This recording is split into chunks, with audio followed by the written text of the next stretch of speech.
اللہ تعالیٰ نے قرآن حکیم میں ارشاد فرمایا کہ افحسبتم انما خلقناکم عبثا وانکم الینا لا ترجعون۔ فرمایا کیا تم یہ گمان کرتے ہو کہ ہم نے تمہیں بیکار پیدا کیا ہے،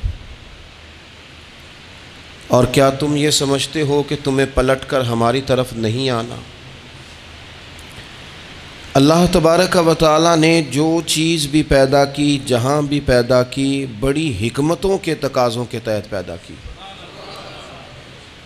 میں کسی شخص سے بیزار نہیں ہو سکتا، کیونکہ ایک ذرہ بھی تو بیکار نہیں ہو سکتا۔ اللہ نے ہر چیز کو کمال حسن کے ساتھ دنیا میں پیدا کیا، اور انسان تو اشرف المخلوقات ہے۔ یہ تو اللہ تعالیٰ کی تخلیق کا شاہکار ہے۔ اللہ تعالیٰ نے اسے بڑی رعنائیوں کے ساتھ، بڑی حکمتوں کے ساتھ، بڑے کرم کے ساتھ پیدا فرمایا۔ اس کو اللہ تعالیٰ نے سمجھنے کی، بات کرنے کی، اپنا ما فی الضمیر کہہ دینے کی صلاحیت عطا فرمائی۔ مالک نے اسے عقل، شعور دیا، اور جو بڑی طاقتور مخلوق نظر آتی ہیں ان کو اللہ تعالیٰ نے انسان کے قبضے میں دے دیا۔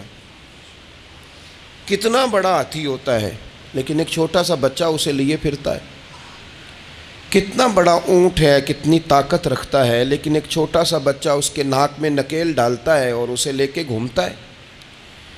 اللہ تبارک و تعالیٰ نے اسے اشرف المخلوقات بنایا ہے۔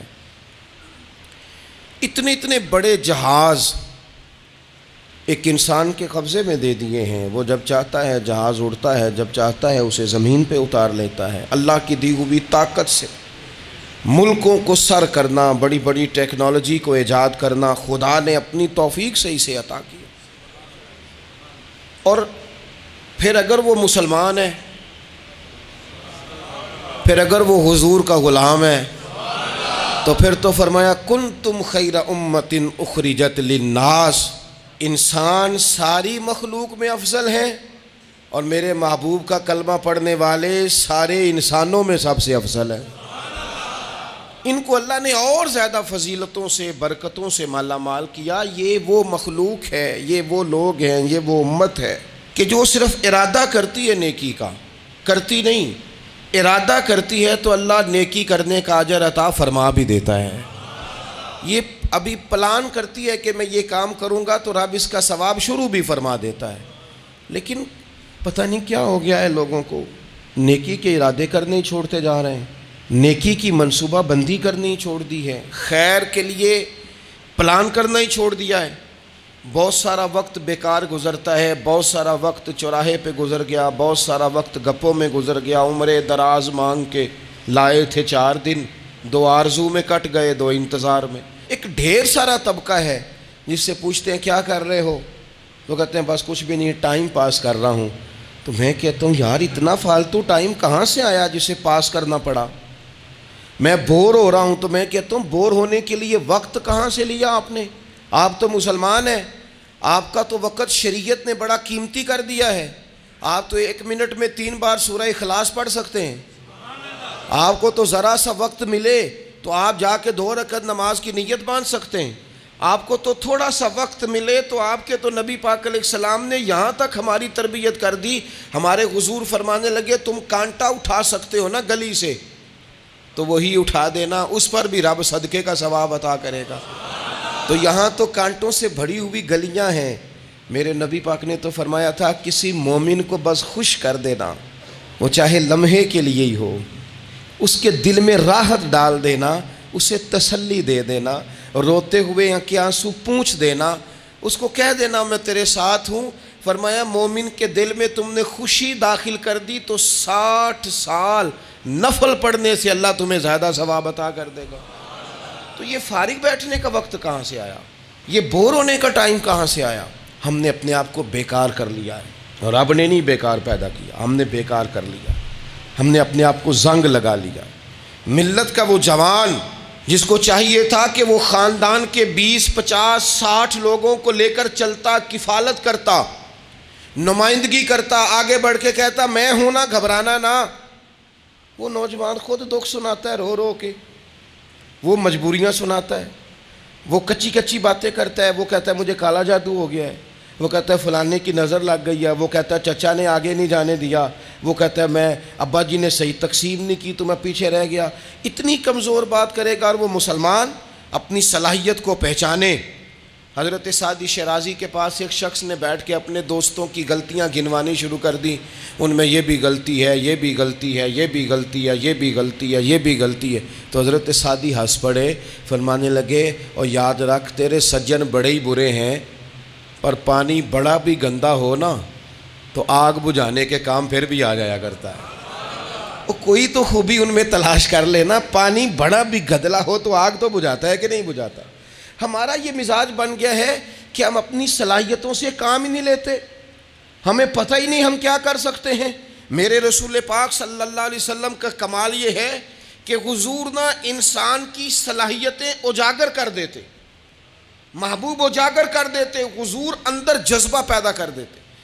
اس طرح کا وہ اقبال کہتے ہیں کہ تمہارا وقت کا امام وہ نہیں ہوتا جو تمہیں کہے حالات بڑے خراب ہیں، اس قوم کا کچھ بھی نہیں ہو سکتا، اس ملک کا کچھ بھی نہیں ہو سکتا، فلانا ادارہ بھی خراب ہو گیا، فلانا بندہ بھی کرپٹ ہو گیا، فلانا بھی دنیا دار ہو گیا، پیر بھی خراب ہو گئے، مولوی بھی خراب ہو گئے، سیاستدان بھی خراب ہو گئے، اور بیوروکریٹس بھی خراب ہو گئے، اور تاجر بھی خراب ہو گئے، اور فلانی برادری یہ ظلم کرتی، فلانا قبیلہ یہ ظلم کرتا ہے، فلانے شہر کے لوگ. اسی چکر میں صرف مایوسیاں پھیلانی ہیں، کبھی خیر کی بات ہی نہیں کرنی. لیکن اقبال کہتے ہیں کہ ہے وہ تیرے زمانے کا امام برحق جو تجھے حاضر و موجود سے بیزار کرے اور موت کی شکل میں دکھلا کے تجھے جلوہ یار زندگی تیرے لیے اور بھی دشوار کرے. وہ تیرے اندر رمق پیدا کرے. آج جو حاجی غار سور پہ جاتے ہیں تو یہ لوگ پانی کی بوتل ان کی بغل میں ہوتی ہے، رستے میں 3-4 جگہ بنی ہوئی ہیں، پانی پئیں، چائے پئیں، جوس پئیں، بندوبست ہے، آپ کے کھانے پینے کے لیے آپ چیزیں خرید سکتے ہیں. اوپر جائیں تو وہاں بھی سارا کچھ بیٹھنے کا بہترین اہتمام ہے. جب حضرت صدیق اکبر گئے تھے تو دن کو نہیں گئے تھے، رات کو گئے تھے. اور جناب اسماء بنت ابی بکر جب رات کو کھانا لے کے جاتی تھی تو وہاں تو دن کو آج بھی 1400 سال کے بعد بھی آبادی کوئی نہیں. اس وقت کیا منظر ہوگا. اور اب رستہ بن گیا تھا، اب تو رستہ بھی نہیں تھا. تو حضرت اسماء کہتی ہیں میں اکیلی روٹی پکاتی تھی، پھر اسے باندھتی تھی، پھر میں یہ نہیں کہ 2-4 میرے ساتھ ساتھی چلو تو پھر غار سور پہ چلتے ہیں، لوگ تو یوں جاتے ہیں نا. فرماتی میں دیکھتی تھی ادھر ادھر کہ کوئی ہے تو نہیں، دیکھ تو نہیں رہا. جب کوئی نہیں ہوتا تھا تو رات کو جاتی تھی اور غار پہ کھانا دے کے آتی تھی. اور حضرت صدیق اکبر نے حضور کو کندھوں پہ بٹھا کے کہا تھا حضور پتھر نکیلے ہیں، ان کی نوک تیز ہے، کہیں مقدس قدموں کو تکلیف نہ دیں، اگر مہربانی کریں تو میرے کندھوں پہ نہیں بیٹھ جاتے. حضور حضرت صدیق اکبر کے کندھوں پہ بیٹھ گئے. درویش کہنے لگے پباں پار قدم نہیں جے لاؤندا تے 100 پہاڑ تے چڑھیا جاندا، او پیا جاندا جے یار نبی دا، اے اصلی دلدار نبی دا، او پیا جاندا جے یار نبی دا، اے اصلی دلدار. اپنے اندر جذبہ پیدا کرے. ہم کچھ کر سکتے ہیں. غریب ساری زندگی دکھ ہی سنائے گا کہ میں غریب ہوں. اس نے محنت کب کرنی ہے، جد و جہد کب کرنی ہے، اس نے آگے کب پڑھنا ہے، وہ کب تک یہ کام کرے گا. اپنی زندگی کے اندر شعور پیدا کریں اور اپنی صلاحیت سے کوئی نفع لیں. آپ کیا کر سکتے ہیں زندگی میں؟ میں نے کہا کچھ نہیں کر سکتے، گلی سے روڑا تو اٹھا سکتے ہیں کہ نہیں. کچھ انقلاب اپنے مزاج میں پیدا کریں، کچھ تبدیلی پیدا کریں. اس کے لیے سب سے زیادہ ضروری یہ ہے کہ ہم اپنے اندر اخلاقی تبدیلی لانے میں کامیاب ہو جائیں. کائنات میں قوم وہ سمجھتی ہے جن کا اخلاق سنور جاتا ہے، اور جو لوگ اپنے اندر اخلاقی تبدیلی نہیں نہ لاتے. آپ دیکھیں نبی پاک علیہ السلام کا انقلاب کس طرح کا ہے. عرب کے لوگ سمجھتے تھے کہ معاف کرنا بزدلی ہے، صبر کرنا بزدلی ہے.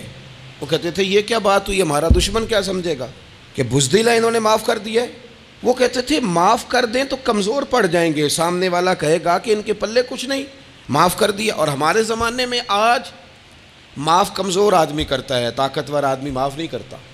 وہ جس کے پاس طاقت نہیں ہوتی وہ کہتا ہے ٹھیک ہے میں نے اللہ پہ چھوڑ دیا، حالانکہ اس نے بھی اچھا کیا. پر کمال تو یہ ہے کہ تیرے پاس ساری طاقت ہو پھر بھی تو فیصلہ اللہ پہ چھوڑے. اور حضرت موسیٰ کلیم اللہ علیہ السلام نے عرض کیا تھا مالک تیرے بندوں میں تیری نظر میں معزز کون ہے؟ تو رب کریم نے فرمایا میرے کلیم جس کے پاس بدلہ لینے کی طاقت ہو پھر بھی معاف کر دے وہ رب کی نظر میں بڑی عزت والا ہے۔ عرب کے لوگ سمجھتے تھے یہ بزدلی ہے کہ میں معاف کر دوں، لیکن حضور نے ان کو اخلاقی طور پہ بدل دیا، اور نبی پاک نے فرمایا معاف کرنا بزدلی نہیں، یہ تو اعلیٰ ظرفی ہے۔ تو پھر کس طرح بھلا معافی ان کو ہوئی؟ فتح مکہ کے دن حضور نے اس طرح نہیں معاف کیا کہ پہلے ہمارے ہاں بھی لوگ معاف کرتے ہیں تو ہم پتہ کس طرح معاف کرتے ہیں، پہلے ساری اس کی زیادتیاں گنواتے ہیں۔ پتہ ہے نا تو نے اس وقت کیا کہا تھا، یاد ہے نا تو بڑی ڈینگے مارتا تھا، یاد ہے نا تو بڑی بڑکے مارتا تھا۔ عرب کے لوگ سارے سامنے کھڑے ہیں، پتہ کون کون ہیں؟ اکرمہ بن ابو جہل آخری دن تک لڑے، ابو سفیان آخری دن تک لڑے، سارے لوگ سامنے کھڑے، کچھ بھاگ گئے ہیں جان بچا رہے ہیں۔ حضور نے کیا فرمایا؟ فرمایا پتہ تمہارے ساتھ آج سلوک کیا کرنا ہے؟ یا رسول اللہ بتائیے۔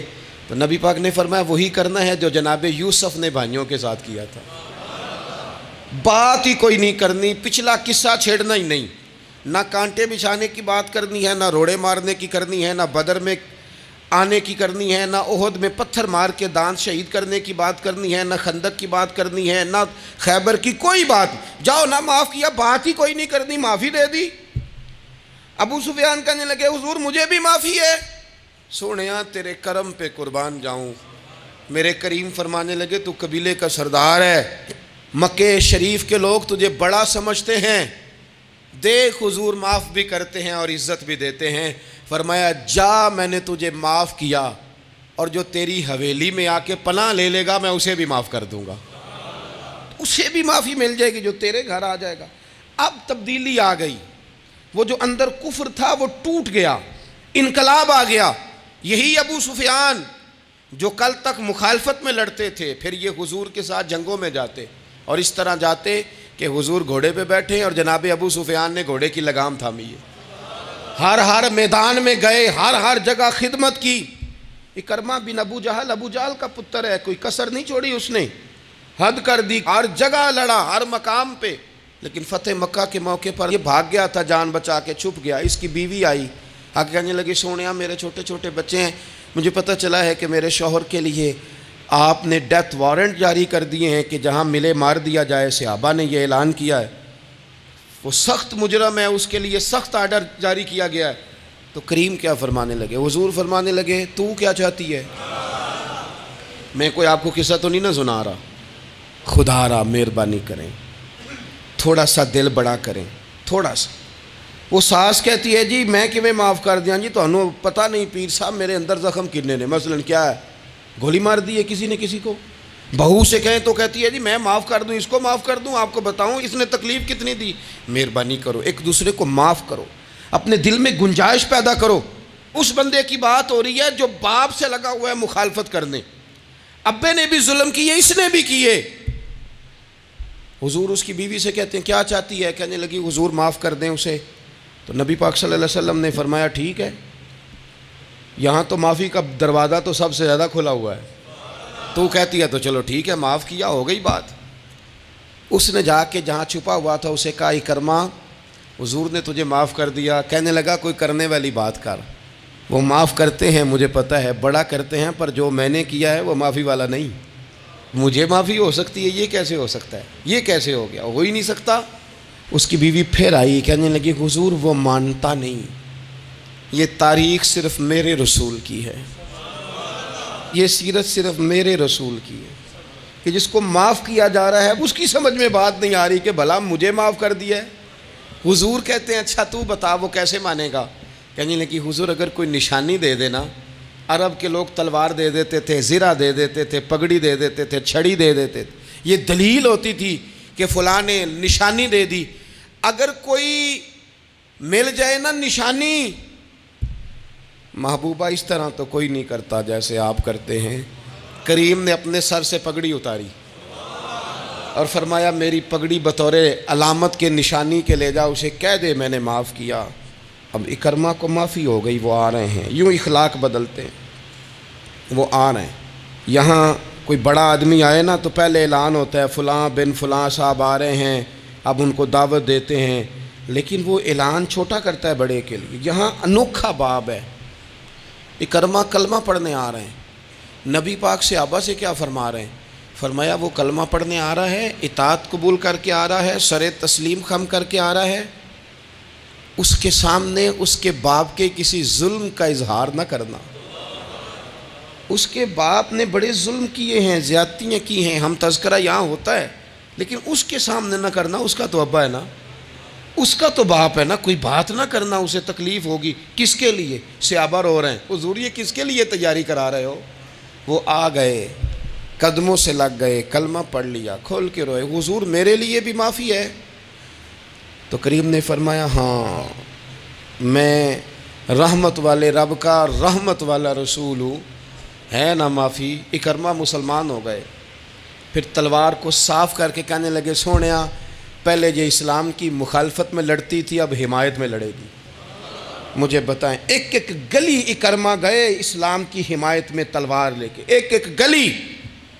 اور آپ پچھلے جہاد میں بھی گئے تھے، اس جہاد میں نہ جائیں تو کہنے لگے کفارہ نہیں ادا کرنا، پچھلے داغ نہیں صاف کرنے، میں جاؤں گا، گلی گلی جاؤں گا، نگر نگر جاؤں گا، جھنڈا لے کے جاؤں گا، میں بتاؤں گا کہ جب کوئی مدینے والے کے پاس آئے تو رب دل بدل دیا کرتا ہے۔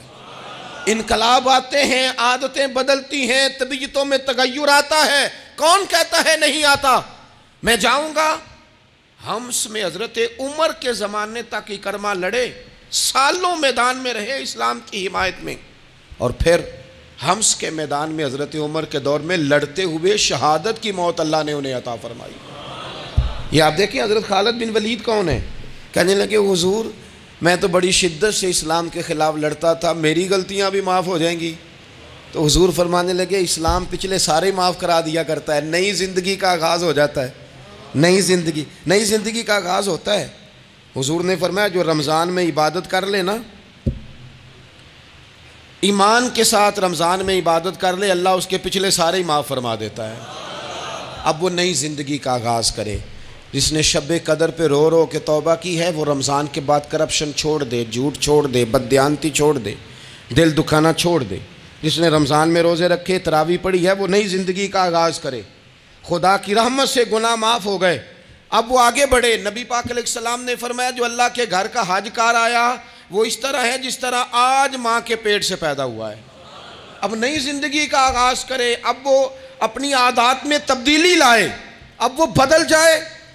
میں کس درد سے یہ بات آپ سے کروں کہ 50 لاکھ مسلمان ہر سال حج کرتا ہے، اگر 25 لاکھ کا کردار بھی ٹھیک ہو جائے تو سال کا 25 لاکھ با کردار مسلمان اگر دنیا کو دیا جائے تو بتائیے امت مسلمہ کا سر کتنا اونچا ہوگا۔ لیکن ہمارا حال وہی ہے کہ آج بھی کیتی جاندے ہو تے لہو بھی پیتی جاندے ہو، کھو کے مال یتیماں دا تے بھیج مسیتی جاندے ہو، پھٹ دلاں دے سیندے نہیں تے ٹوپیاں سیتی جاندے ہو، نفس تے چھری پھیر دے نہیں دمبے کیتی جاندے ہو، فرض پلائی بیٹھے ہو، نفلاں نیتی جاندے ہو، او دسو تے سی بلے شانو ایک ہی کیتی جاندے ہو۔ بات وہی ہے کہ کعبے گئے، مدینے گئے، کربلا گئے، جیسے گئے تھے گھوم پھر کے ویسے ہی آ گئے۔ کچھ تبدیلیاں اپنے مزاج میں لائیں، اپنی عادات میں لائیں۔ حضرت خالد بن ولید نے کہا حضور سارے گناہ معاف ہو گئے؟ فرمایا ہو گئے۔ حضرت خالد بن ولید نے پھر اپنی تلوار تھامی اور جناب خالد بن ولید پھر اس طرح میدانوں میں نکلے کہ نبی پاک نے فرمایا اب یہ خالد نہیں، یہ تو سیف اللہ ہے، یہ تو اللہ کی تلوار بن گیا ہے۔ اس جذبے سے، شوق سے اپنے مزاج کو تبدیل کر کے اس طرح میدان میں آئے، فرمایا اب یہ اللہ کی تلوار ہے۔ پورا وجود زخمی کرایا اور ساری زندگی اسلام کی حمایت میں تلوار چلائی۔ ہم بدل سکتے ہیں، تبدیلی آ سکتی ہے، ہمیں بدل جانا چاہیے۔ بہلول دانا سے کہا تھا ہارون رشید نے کہ مجھے کوئی نصیحت کر دے، میں بادشاہ ہوں، سخت دل ہو جاتا ہے کئی دفعہ۔ تو حضرت بہلول دانا کہنے لگے میں کیا نصیحت کروں، آپ کا باپ کہاں ہے؟ کہنے لگے قبرستان میں۔ کہا ایک بڑا بھائی بھی تھا، بڑا پیار کرتا ہے، سنا آپ سے، کہاں ہے؟ کہا قبرستان میں۔ تو کہا وہ ایک چچا زاد بھی آپ کے ساتھ میں نے دیکھا ہے، کہا وہ بھی قبرستان میں۔ یاد کرانا شروع کیا حضرت بہلول نے، فرمایا وہ ننہال والے، ددہال والے، وہ ماموں، وہ چاچو کا سب قبروں میں۔ آخری جملہ کہا، فرمایا تیرا ایک پتر بھی تھا، چڑھتی جوانی تھی، قد اونچا تھا، رنگ گورا تھا۔ ہارون رشید رو پڑے، کہنے لگے حضور وہ بھی قبرستان میں۔ تو فرمایا جس نے اتنے جنازے پڑھے ہوں اسے میں نصیحت کروں؟ تیرا کیا خیال ہے، تو نے نہیں جانا؟ یارو ہم نے اپنے کئی کلاس فیلوں کے جنازے پڑھے ہیں، بڑا پیار تھا میرا اپنی دادی کے ساتھ، تو 97 میں وہ انتقال کر گئیں، دادا ابو چلے گئے، اماں جی چلی گئیں، ابا جی چلے گئے، نانا چلے گئے، پھپھا چلے گئے، دوست چلے گئے۔ یہاں پچھلے سال کئی سنگی تھے، اس سال نظر نہیں آتے، رخصت ہو گئے۔ او سنگیو، یہ تو ساری تیاری ہے، ہم نے بدلنا کب ہے؟ اب تو ہمارا بڑھاپا آنے کو ہے، اب تو بال سفید ہونے کو۔ تبدیلی کس وقت؟ اللہ تعالیٰ نے قرآن مجید فرقان حمید کے اندر فرمایا، اللہ ولی الذین آمنوا یخرجہم من الظلمات الی النور۔ اللہ مومنوں کا ولی ہے، وہ انہیں اندھیروں سے نور کی طرف نکالتا ہے، وہ رستہ دکھاتا ہے۔ بار بار راہ کھلتی ہے ہمارے سامنے، پر ہم قبول کرنے کو تیار نہیں ہوتے۔ کچھ تبدیلی اب آ جائے، کچھ زبان میں مٹھاس آ جائے، کچھ ہمارے عمل میں پختگی آ جائے۔ ہم نہ بہت سارے کام لوگوں کو دیکھ کر کرتے ہیں، اس سے تھوڑی جان چھڑائی جائے۔ کچھ اپنے اندر جو قباہتیں ہیں، کچھ اپنے ساتھ جنگ کی جائے۔ نبی پاک علیہ السلام نے فرمایا افضل جہاد اپنے نفس سے لڑائی کرنا ہے، اپنے آپ کے ساتھ کچھ جد و جہد کی جائے، کچھ اپنے خلاف بھی چلا جائے۔ ساری زندگی دوسروں سے لڑتے، دوسروں پر اپنی غلطیوں کا بوجھ ڈالتے گزر گئی، کچھ اپنے نفس پر بھی۔ حضرت باجید بستامی سے کسی نے کہا حضور میں نے اللہ تک جانا ہے، رستہ بتا دیں۔ فرمایا 2 قدم کا رستہ ہے۔ فرمایا 1 قدم اپنے نفس کی خواہش پہ رکھ لے تو دوسرا قدم تیرا رب تک پہنچ جائے گا۔ تو اپنے آپ کو کنٹرول نہیں نہ کرتا، اپنے آپ سے تو لڑ پہلے۔ اقبال کہتے ہیں ڈھونڈتا پھرتا ہوں اے اقبال اپنے آپ کو، آپ ہی گویا مسافر آپ ہی منزل ہوں میں۔ نبی پاک نہ تبدیلی کرتے۔ یہ جو لوگ کہتے ہیں نا کیسے بدلوں، تو حضور بدلنے ہی تو آئے ہیں، حضور بدلنے۔ حضرت مازن ایک صحابی ہیں، وہ کہتے ہیں میں بت کی پوجا کرتا تھا، امام بہقی نے لکھا ہے، میں بت پوجتا تھا۔ ایک دن میرے بت کے اندر سے آواز آ گئی تو کب تک مجھے پوجے گا، مدینے میں تو حضور جلوہ فرما ہو گئے ہیں۔ کہتے ہیں 2 دفعہ 3 دفعہ بت مجھے پیغام دے رہا ہے کہ حضور کی طرف جاؤ۔ بت کہتے ہیں میں وہاں سے چلا، حضور کی بارگاہ میں پہنچا تو نبی پاک علیہ السلام کی خدمت میں حاضر ہو کے میں نے عرض کی یا رسول اللہ کمال ہو گئی، لوگ بتوں کو پوجتے ہیں اور میرا بت کہہ رہا تھا جا کے حضور کا کلمہ پڑھ لے۔ او سکیاں کھجوراں اگا جام دے تے پتھراں تو کلمہ پڑھا جام دے۔ فرمایا وہ انہوں نے مجھے بت نے بھیجا ہے۔ حضرت مازن کہتے ہیں حضور کی بارگاہ میں آیا، نبی پاک نے کلمہ پڑھایا تو میں نے عرض کی حضور میرے اندر کچھ قباہتیں بھی ہیں، کسی کی چیز دیکھ کے میرا جی للچا جاتا ہے، میں چوری کر لیتا ہوں، بدکاری کا بھی مزاج ہے، شراب نوشی بھی ہو جاتی ہے۔ کہتے ہیں حضور نے میرے سینے پہ ہاتھ رکھا، میرے لیے دعا کر دی۔ آپ فرماتے ہیں گردن اونچی تھی کبھی نیچی نہیں ہوئی تھی، پر وہ کلمے کی کیا برکت آئی کہ ایسا سر جھکا کہ وہ جھکا ہی رہا، ایسی تبدیلی آئی کہ آ گئی، نفرت ہو گئی۔ کہتے ہیں حرام مال آتا ہے تو میری طبیعت پہ بوجھ بن جاتا ہے۔ میں اکثر دوستوں سے کہتا ہوں کہ ہمارے ہاں لوگوں کا عجیب مزاج ہے، وہ اپنا مائنڈ سیٹ کر لینا، کبھی ذہن بنا لینا یہ چیز حرام ہے تو وہ کبھی بھی حلق سے نیچے ہی نہ جائے۔ آپ گوشت کھا رہے ہوں اور بڑا اچھا پکا ہوا ہے، بہترین مسالہ جات لگے ہوئے ہیں، بہترین، آپ کھا رہے تھے گوشت، کوئی بندہ آپ کے کان میں آ کے کہہ دے صدقے کا ہے، اس کا منہ میں ذائقہ بدل جاتا ہے کہ نہیں؟ بھئی گوشت تو وہی ہے، یہ کیسے بدل گیا؟ کیونکہ آپ کے نا وہاں کمپیوٹر میں فٹ ہے کہ صدقہ میرے لیے درست۔ آپ وہ کہتے ہیں یہ تو فارم بن گیا، بھئی یہ کیا بن گیا؟ چلیں اس سے بھی آگے چلتے ہیں۔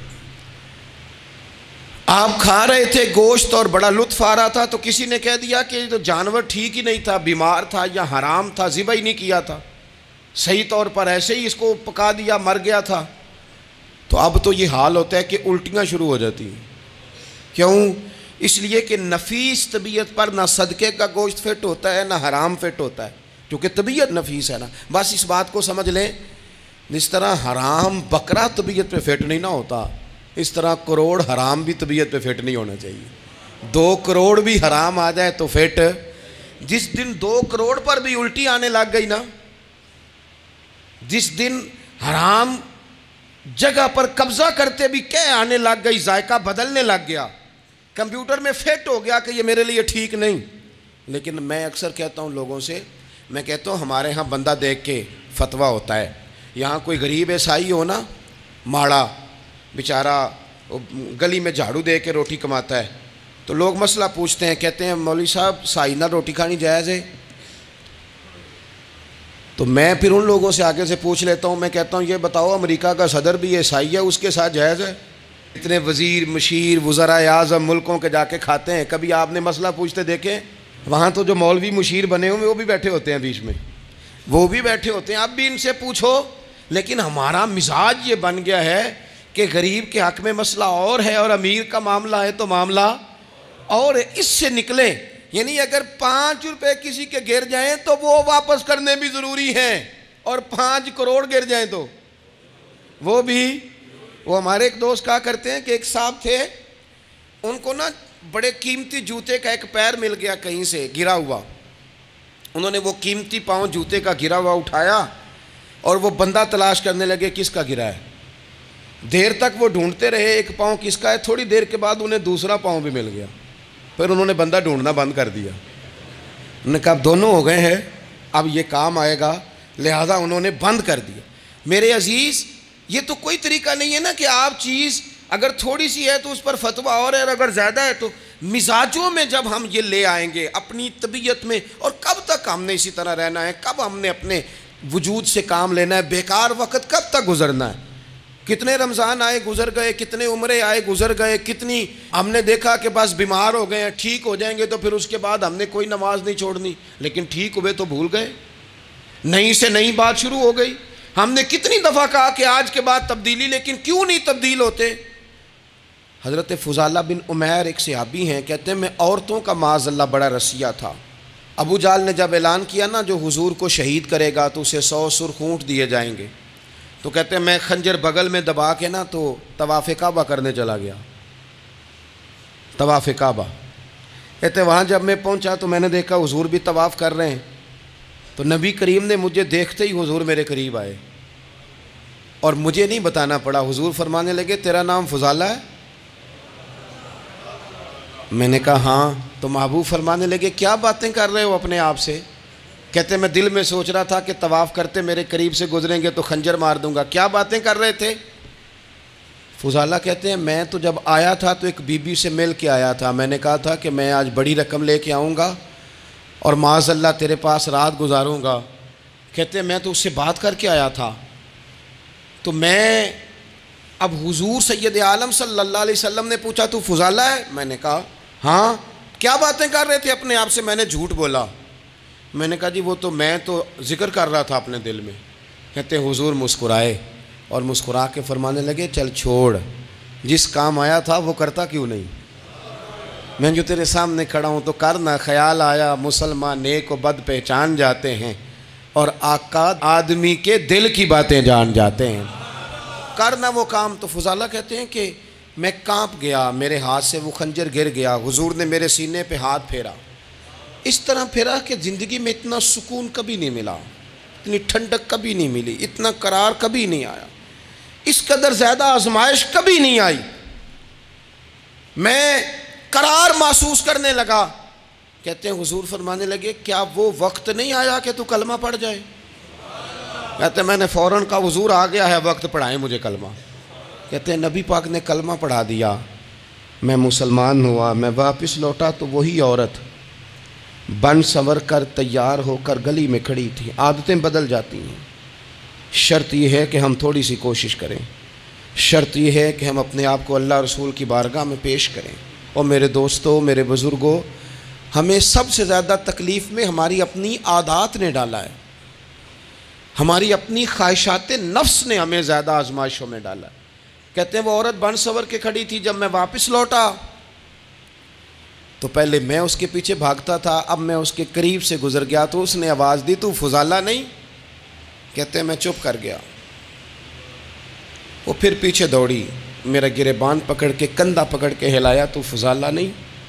کہتے ہیں میری جھکی ہوئی گردن، میں سر نہیں اٹھاتا۔ مجھے کہنے لگی تو وہ نہیں ہے جو فضالہ ہے؟ میں نے کہا ہوں میں فضالہ، پر وہ والا نہیں جو تجھے ملا کرتا تھا۔ کہا تو اب کون ہے؟ کہنے لگے میرا ٹائٹل بدل گیا ہے، میرا تعارف بدل گیا ہے، اب میں رسول کائنات کا غلام ہو گیا ہوں۔ اب لوگ مجھے مسلمان کہتے ہیں، اب میری نگاہوں میں جچتا نہیں کوئی، جیسے میرے محبوب ہیں ایسا نہیں کوئی۔ کہتے ہیں بدل گئی عادت، میں وہی ہوں پر میرا لہجہ، میرا مزاج ہی بدل گیا۔ حضرت جریر ابن عبداللہ کہتے ہیں میں کاروبار کرتا تھا اور مجھے بڑا سلیقہ آتا تھا کاروبار، میں سستی ترین چیز خریدنے کا ملکہ رکھتا تھا، لیکن فرماتے ہیں کہ جب میں حضور کا کلمہ پڑھنے گیا تو نبی پاک نے مجھے فرمایا میرا دین کسی کا بھلا کرنے کا نام ہے، الدین النصیحہ، خیر خی کرنا۔ فرماتے ہیں پھر میں نے نصیحت کو پلے باندھا، ایک آدمی سے گھوڑا خریدا 300 دینار کا، گھوڑے کو پکڑ کے میں نے جب تھوڑا آگے چلایا تو وہ تو بڑا نرم مزاج تھا، پنجابی چاکھیدہ ہے ساؤ ہے بڑا، اور میں نے کہا یہ تو گھر میں بھی رکھا جا سکتا ہے، یہ تو 400 کا ہے۔ پھر میں نے اس پر سواری کی تو وہ سواری کے لیے ہی بڑا اچھا تھا، میں نے کہا یار تیرا جانور 600 کا ہے۔ کرتے کرتے جب میں نے اسے 1000 دینار تھمایا، 400 میں سودا ہو گیا تھا، اس نے دے دیا تھا گھوڑا یا اونٹ۔ کہتے ہیں وہ شخص میری طرف دیکھ کے حیران ہو کے کہنے لگا جریر تو پہلے بھی آتا ہے، یہ تجھے کیا ہوا؟ تو حضرت جریر کہتے ہیں میں نے اسے کہا پہلے جریر آتا تھا، اب وہ والا جریر ہے جس نے مدینے والے کا کلمہ پڑھا ہے۔ کنتم خیر امتن کا ٹائٹل ہے میرے پاس۔ کیا اسلام صرف نعرے لگانے کا نام ہے؟ کیا اسلام صرف دوسروں کو یہ کہنے کا نام ہے کہ تو نے مجھے کس طرح کہہ دیا کہ میں عاشق رسول نہیں؟ تو زیادہ ہے، تیرے پر زیادہ دین ہے، صرف ڈٹ جانا اور زیادہ باتیں کرنے کا نام دین ہے؟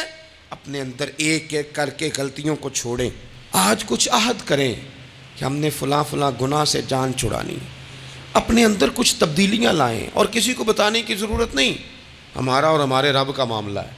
اکیلے میں بیٹھ کے اللہ کے حضور عہد کریں، اکیلے میں بیٹھ کے۔ ایک سردار تھے کسی قبیلے کے، وہ حضور کی بارگاہ میں کلمہ پڑھنے آئے، امام راضی نے لکھا ہے، کہتے میرے اندر 4 غلطیاں تھیں، میں شراب بھی پیتا تھا، چوری بھی کرتا تھا، بدکاری بھی کرتا تھا معاذ اللہ، اور جھوٹ بھی بولتا تھا۔ حضور کی بارگاہ میں آیا، عرض کی یا رسول اللہ بچپن سے لے کر یہ بیماریاں لگ گئیں، بڑی کوشش کی، ابا نے بڑا مارا، لوگوں نے بڑا کہا، چھوٹی نہیں، اور میں چھوڑ سکتا بھی نہیں۔ ان کا خیال تھا نا جس طرح ہمارا خیال ہوتا ہے فلانی چیز نہیں چھوڑ سکتے، میں چھوڑ سکتا بھی نہیں۔ حضور ایک چھوڑ سکتا ہوں، ایک چھڑوا لیں آپ اور کلمہ پڑھا دیں۔ حضور نے فرمایا بالکل ٹھیک ہے، تو ایک چھوڑ دے۔ یا رسول اللہ کون سی؟ فرمایا جھوٹ نہیں بولنا۔ جھوٹ، وہ شراب بھی پیتے ہیں، وہ کہتے ہیں میں بدکاری بھی کرتا ہوں، چور بھی ہوں۔ حضور نے کیا فرمایا؟ جھوٹ۔ کیا ان سارے کاموں سے زیادہ سخت تھا حضور نے اس سے منع کیا؟ جھوٹ نہیں بولنا بھائی۔ کہتے ہیں سونے وعدہ ہو گیا۔ سیدھے سادے آدمی تھے، دیہاتی سردار تھے، گھر چلے گئے۔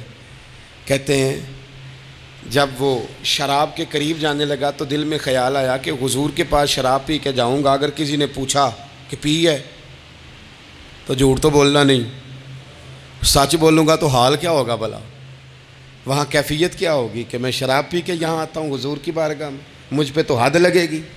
کہتے ہیں لہذا شراب بھی چھوڑ دی، اٹھا کے ماری دیوار کے ساتھ۔ کہتے ہیں میں چوری کی طرف ہاتھ بڑھانے لگا تو میں نے کہا صبح اگر کسی نے پوچھا کہ میری چوری کس نے کی ہے، جھوٹ بولنا نہیں، اور اگر سچ بولا تو سوسائٹی میں عزت کیا رہے گی؟ دفع کرو، جو اللہ نے روکھا سوکھا دیا وہی ٹھیک ہے۔ کہتے ہیں گلی سے گزر رہا تھا، اس عورت نے پھر آواز دی، اس کی طرف جانے لگا اور قریب گیا تو وہ پوچھتی ہے سنا ہے تو نے کلمہ پڑھ لیا ہے؟ کہتے ہیں تڑپ گیا، درد سے آنسو چھلکے کہ اگر میں اس سے جھوٹ بولوں تو حضور نے منع کیا ہے، اور سچ بولوں تو یہ کیا سوچے گی؟ کلمہ پڑھ کے مسلمان ہو کے حضور کا غلام ہو کے یہ انداز ہے۔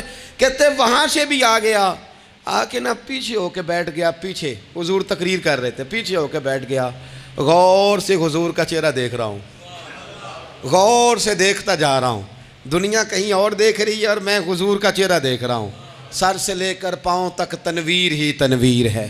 جیسے منہ سے بولتی قرآن کی تفسیر ہے. سوچتی تو ہوگی دنیا مصطفیٰ کو دیکھ کر بھلا وہ مصور کیسا ہوگا جس کی یہ تصویر ہے. کہتے میں غور سے چہرہ دیکھ رہا ہوں. حضور کی خدمت میں گیا سلام لینے تو محبوب نے مسکرا کے دیکھا تو میں نے کہا سونیا قربان جاؤں, میرا ایک جھوٹ چھڑوایا ہے, میری ہر شے چھوٹ گئی ہے, ختم ہو گیا سارا کچھ ہی. یہ مہربانی ہو جائے گی انشاءاللہ. اپنے آپ سے بات کریں, کوشش کریں کہ ہم نے زندگی میں جھوٹ نہیں بولنا, آپ سچ بولیں. میری ملک کے لیڈر اگر قوم کو صرف سچ بتائیں ہمارے پاس کیا ہے, ہم کتنا سروائیو کر سکتے ہیں, کہاں تک جا سکتے ہیں, آپ یقین کریں قوم کا اعتماد قائم رہے. اگر ہم اپنے بچوں سے سچ بولیں, اپنے دوستوں سے سچ بولیں, اپنے محبت کرنے والوں سے سچ بولیں, ہمارا اعتماد نہیں خراب ہوگا, اعتماد قائم رہے گا. وہ ایک شخص نے آ کے کہا تھا نا یا رسول اللہ میں 2 نمازیں پڑھوں گا, اگر آپ کہتے ہیں تو کلمہ پڑھتا ہوں, 5 نہیں پڑھ سکتا. فرمایا تو آ جا 2 ہی پڑھنا, لیکن یہ چھٹی صرف حضور دے سکتے ہیں اور نہیں کو دے سکتا. حضور نے فرمایا 2 ہی پڑھنا. صحابہ کہتے ہیں 2 نمازوں کی شرط پہ کلمہ پڑھا. پھر شارحین فرماتے ہیں وہ وقت بھی آیا کہ وہ تہجد بھی پڑھا کرتے تھے. آپ شروع تو کریں نا کسی کام کو, اپنے اندر چھوٹی چھوٹی تبدیلی پیدا کریں. اور بڑوں سے لے کر, مجھے ادب سے عرض کرتا ہوں, بعض نوجوان بھی شکایت کرتے ہیں, کہتے ہیں بزرگوں کو کہہ دیں کہ جلد باز نہ بنیں, جلدی غصے میں آ جاتے ہیں. میں بزرگوں سے بھی عرض کروں گا کہ تھوڑی نرمی, تھوڑی شفقت, مطلب زیادہ ڈانٹ ڈپٹ کرنے سے بھی تو چیزیں خراب ہی ہوتی ہیں نا. تھوڑا سا ظرف بڑھ. نوجوانوں سے کہوں گا کہ آپ جوان ہیں تو حوصلہ بھی تو جوان ہے نا, تو زندگی میں حوصلہ, تحمل, بردباری لائیں. اپنی عادات کو تھوڑا تھوڑا کر کے تبدیل کریں. اللہ تعالی ہمیں سمجھ عطا فرمائے.